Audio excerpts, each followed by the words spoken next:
It's wonderful to be able to speak with you, and congratulations for doing some of the most important work in the world. In the 2014-15 school year, we took collective action. We won a long overdue raise, improved working and learning conditions, and extended our health benefits. As we continue the campaign for the schools LA students deserve, we have an ambitious but absolutely necessary strategic plan that is built on three foundations: standing for fairness, fighting for resources, and building a stronger UTLA. We can achieve the goals of the strategic plan together, but first, we must deal with some urgent organizational realities that can no longer be ignored. The only reason we were able to put money into our contract campaign last year and win what we did is because our House of Representatives drew money out of our strike fund. That is not sustainable. We can't do that every year. It's not a pot of gold at the end of the rainbow every year. We've got to take care of our own house. We've got to actually build a structure that sustains ourselves. We must continue organizing for the schools LA students deserve, and we must face the huge threats in front of us. But both efforts will require a financially strong UTLA, meaning we must address problems with our union structure that have been neglected for 45 years. First, our dues are simply too low. We contribute dramatically less than almost every other educator union in California, and far less than unions of comparable size around the country. For example, we pay $32 less per month per member than the small Lenox union here in Los Angeles County. We pay $41 less per month per member than the large New York City union across the country. Some salary schedules in these other cities are higher than ours, and some salary schedules in these other cities are lower than ours. But the one consistent feature is that UTLA members pay far less in dues and have done so for decades. Second, we don't have an effective way of paying our state and national union dues, resulting in an annual structural deficit that literally threatens the future of UTLA.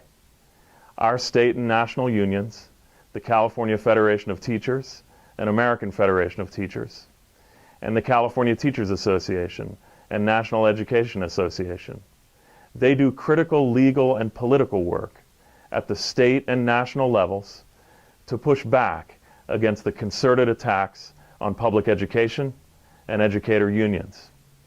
It was our state and national unions that won the original class size reduction program in California, fought against Arnold Schwarzenegger's ballot measures in 2005 that attacked public education, and led the successful fight to pass Proposition 30, which restored thousands of programs and positions after years of layoff cycles and furloughs.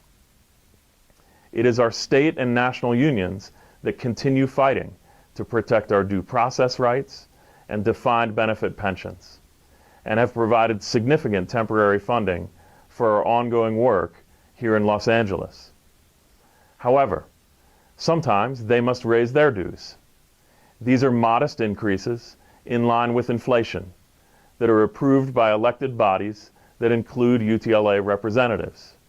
Yet, under our current dues structure, these increases come directly out of UTLA's already underfunded general budget. This isn't a problem for other local educator unions in California, because state and national dues increases are automatically paid for by the members. This pass-through makes sense because as a member of a local, state, and national union, it's right for me to pay the dues for each membership. Because UTLA members have not paid for these increases like other educators in California, and because UTLA's general fund has had to pay for those increases for 45 years, we have a huge, unsustainable structural deficit. If this deficit is not addressed in the next year, UTLA will need to cut staff, programs, and services right at the time we need to battle the billionaires like Eli Broad, defend our health benefits, and do everything we can to fight for quality schools. Third, being divided in a way where our members currently choose to be part of CFT, AFT, or CTA, NEA denies us appropriate representation in important local, state, and national bodies, and it does not allow our members to access essential programs such as CTA group legal services. Because we have systematically underfunded UTLA, we have not been able to provide legal services to our members in the way that we should.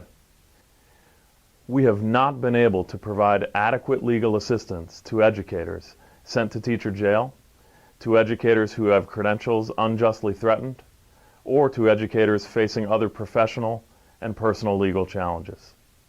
Our members want and need comprehensive legal protections.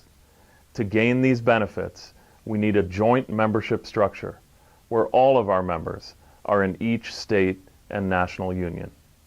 One thing became very clear to us during the negotiations over health benefits last year, and that is that the district is going to come after our benefits in 2017.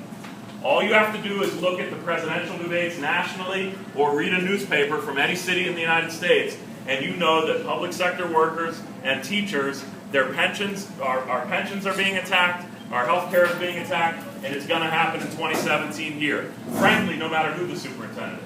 We've got to prepare for that. That's less than 18 months away. Second thing that we're facing, that's a big challenge. You all have this sheet in front of you. Eli Broad, who's one of the richest people on the planet Earth, announced about a month ago that he was going to put somewhere between $500 million and $1 billion into taking 50% of LAUSD students and putting them in unregulated, non-union charter schools. Okay? It was revealed, and we've gotten confirmed from various sources, that John Daisy is the main architect of this plan. John Daisy works with the Broad Foundation. He's paid by Eli Broad. This is the reanimation of John Daisy. He's come back. Okay? That is a huge challenge for us that we need to take on. If 50% of our students are taken into unregulated charters, number one, it's not good for students. We know that from New Orleans and the devastation of the New Orleans public education system after Hurricane Katrina. But second, that means, quite frankly, 50% of our jobs being gone. To build the future, we must address problems with our union structure that have been neglected for 45 years. To fund the work of the strategic plan, to take on the threats in front of us, and to continue to organize for the schools LA students deserve, we must do the following. First, we must increase our full-time membership dues by $19 per month. Second, we must have the ability to do what every other educator union does, which is ask members to pay their state and national union dues when they increase or decrease. In other words, we must have a pass-through mechanism.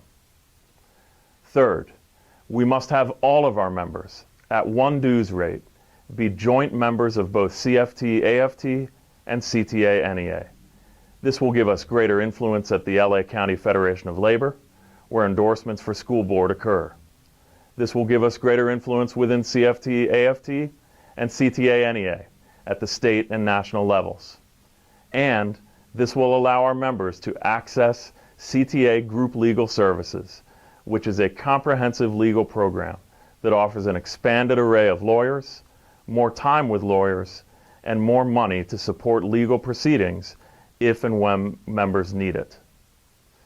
The dues restructuring that we're asking members to support will keep us among the unions paying the lowest dues in California, but it will pay for what we need. Specifically, it will erase the structural deficit that currently threatens UTLA's existence. It will pay for CTA group legal services for all members. It will pay for a major media and public relations campaign in one of the most expensive media markets in the country. At a time that the billionaires like Eli Broad, Frank Baxter, and John Arnold are trying to pit parents against us, it will allow us to hire parent community organizers.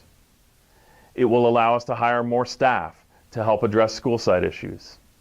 And it will allow us to hire strategic research support to dig into district and charter employer finances and the billionaire's agenda. In short, it is time we take care of our own house. We haven't done so for decades, and our adversaries are certainly hoping that we continue to ignore our problems and continue to make ourselves vulnerable. We simply cannot afford to do that. Before the membership vote we will take this year on these matters, we want as much dialogue as possible. This will be one of the most important votes we have taken in 45 years, and we want all of our members to understand the issues involved. I want to personally urge you to vote yes on the Build the Future, Fund the Fight initiative. I urge you to sign the public petition in support of the initiative so that we are publicly expressing solidarity with each other and publicly building momentum across the city. I want to personally urge you to become part of an historic, collective movement that bites the bullet, makes the hard decisions, and gives us the resources necessary to continue our essential fight for the schools LA students deserve. Our students and our profession deserve nothing less. Have a fantastic day. Keep up your great work. Be in touch with me and our great UTLA officer team, and let's continue the dialogue. Thank you.